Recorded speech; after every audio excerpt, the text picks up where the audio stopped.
So we've been talking to you for a while about how you are the creator of your own reality. Jane Roberts, through Seth, coined those magical words.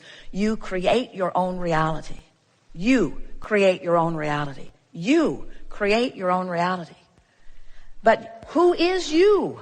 Who is you? You were you before you came into this body, and you are you in this body, but you are you not in this body. There is this vibrational beingness, this range of vibration that ranges from the source that is you right on through to this furthest most leading edge extension of that which is you. You is you. You cannot pinch yourself off from you. You cannot cease to be connected to that you that made the decision to come, that you that knows of your worthiness, that you that came with the express purpose of sifting and sorting and coming to personal new conclusions about what would be better for you. What would be better for you? What would be better for this time-space reality? What would be better for all that is? What could be better? What would be more? Because when you are an eternal being, that's always on your mind. It's always on your mind. What more? What more? What more? So no matter how good life gets, there's always a potential for more. And contrast sharpens your awareness of wanting the more. Then you must use the power of your ability to focus upon the more that you want in order to allow the more that you want to manifest in its fullest form. It always works. You just have to decide how much work you need to make it. Okay. Because it's all about your expectation. Okay. Most everybody has been touched enough by the people around you. We can get right back to the beginning of this. When you come into this physical experience, you have this guidance system that is letting you know where you are in relationship to everything that you want. But you're also vividly aware of the people in your life who are giving you feedback. So when you behave in certain ways, they give you feedback. And you, almost all of you, tend to respond to the feedback that you're getting. So without meaning to, they train you away from your guidance, and you allow yourself to be trained away from your guidance, where it becomes increasingly important to you what others think about what you're doing. Right. So in a world that wants behavior from you, it starts with your parents. Your parents want certain things from you because, like our friend just now, they feel good when pleasing things are around them. When something good happens, they are pleased, and so they train you into behavior that is pleasing to them. Almost everyone will do that to you if you will allow it. They will let you know what you could do to make their world better, because everyone is selfishly oriented. And so when you allow yourself to factor in what somebody else wants over and above how you feel about it, it doesn't take long before you have a secondary guidance system that isn't good for you and doesn't work very well, but almost everybody has it, where you begin to perform as someone expects you to. So first it's parents, and then it's peer group, and then it's educators, and then it's society. In other words, as everyone's jockeying for powerful position, because most are forgetting that their powerful position is one of alignment, and that it is easy to get into that powerful position of alignment where you are allowing the cooperative universe to yield to you. So when you are standing in your physical space and observing what's going on around you, we said earlier how interesting and intoxicating and enticing it is, because there is so much texture, there is so much vividness about this physical world in which you are living. And so things that are manifesting are interesting, they are compelling. Where we keep talking about this vortex of creation, and it's a concept, but your vortex, you can't see what's in there, you can't hear what's in there, especially in the early stages of even acknowledging that it exists. It's only a feeling place, it's an emotional place that has the ability, once you resonate long enough with the emotion of it, once you tune yourself to that emotion of that vortex, it will begin to create manifestations that are seeable, hearable, tastable, smellable, touchable. But in the beginning, it's only the feeling of it. So the picture that we would like to give all of you is that if you are willing to set aside for a little while your need to please others and to see their pleasing response. And instead, you will trust this process that we're talking about, as you've already discovered, that you can feel your way into this good feeling place. And this is the statement that is so exciting to speak that we want to shout it to you. Your vortex will arrange the manifestations, the pleasing manifestations. That's the best way of saying it. The cooperative components will begin to reveal themselves to you. Now, is it because the vortex has the power of revelation? No, it's because in your resonance with the vortex, you have the power of interpretation. You have the power to see it and hear it. So you're in the right place at the right time. You're intuitively moving about. You're rendezvousing with exactly what you need when you need it. And this feeling of worthiness just sweeps over you as you feel the comfortable path of unfolding that you're upon, where everything, each and everything, anything and everything that you need is just presented to you, not all at once, like you think you might want, not all at once, but incrementally so that you can digest it and devour it and enjoy it. You don't want to eat all your food all at once either. Right. If everybody brought the food for the rest of your life to that buffet today, it would be unpleasant. It's so nice that you're just going to eat what you want today. And that's the way these manifestations are.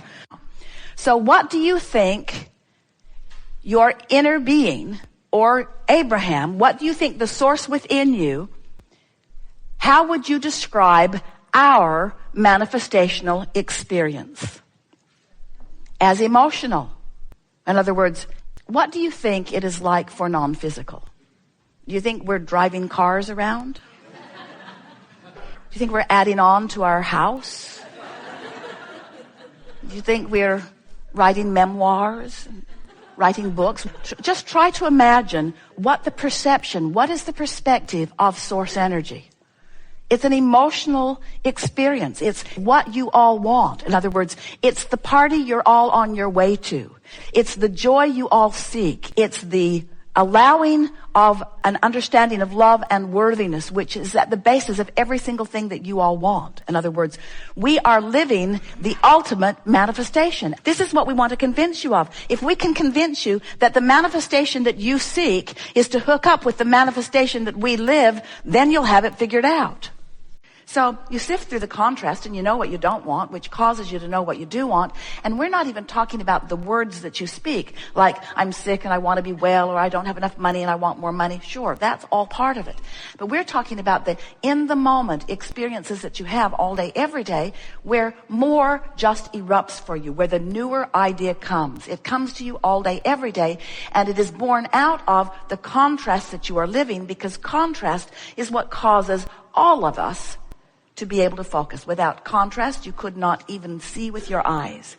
Without contrast, you could not distinguish sounds. Without contrast, there could not be vocabulary or communication. Without contrast, you could not sensually feel with your fingertips or taste with your tongue. Everything about your experience is a vibrational contrasting experience, and it is the focusing of that contrast that gives you the moment of perception in the moment that you are perceiving. In other words, focus is what it's all about.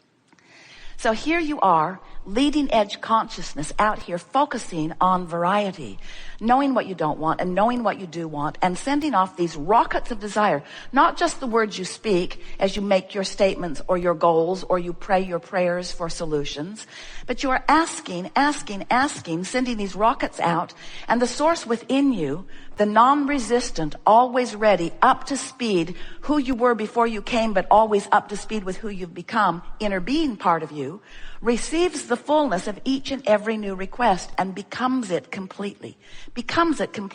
Not later, not sooner or later, now, right now, becomes it immediately. So when you're sick and you ask for wellness, the source within you, the vibrational part of you that precedes all manifestations, becomes weller than you were before you were sick, richer than you were before you realized you didn't have enough money, clearer than you were before you were confused. In other words, the contrast causes that part of you to focus into leading edge experience. So now, how did that go? I was source energy. I came into sharper focus in my physical experience and focused into beingness something that Source now immediately became. So you caused leading edge, and Source now holds leading edge for you to catch up with the leading edge that you caused. See how it works? Now, because you caused the leading edge, if you don't catch up, you're going to feel the deprivation of not keeping up with the leading edge that you caused. See how it works? There is not a more dominant vibration. There's a matching vibration. In other words, they couldn't bring you down if you didn't have a proclivity to go there. And the reason that you have a proclivity to go there is just out of habit of going there. Yeah. You've done that all your life. Everyone has. It's just never bothered you like it bothers you now because you've tasted the sweetness of the other. In other words, your standards are now higher. You're not willing to go there. Oh, and then there's other stuff. They talk drivel. They talk about unimportant things. They're just going on and on about things that are so not important.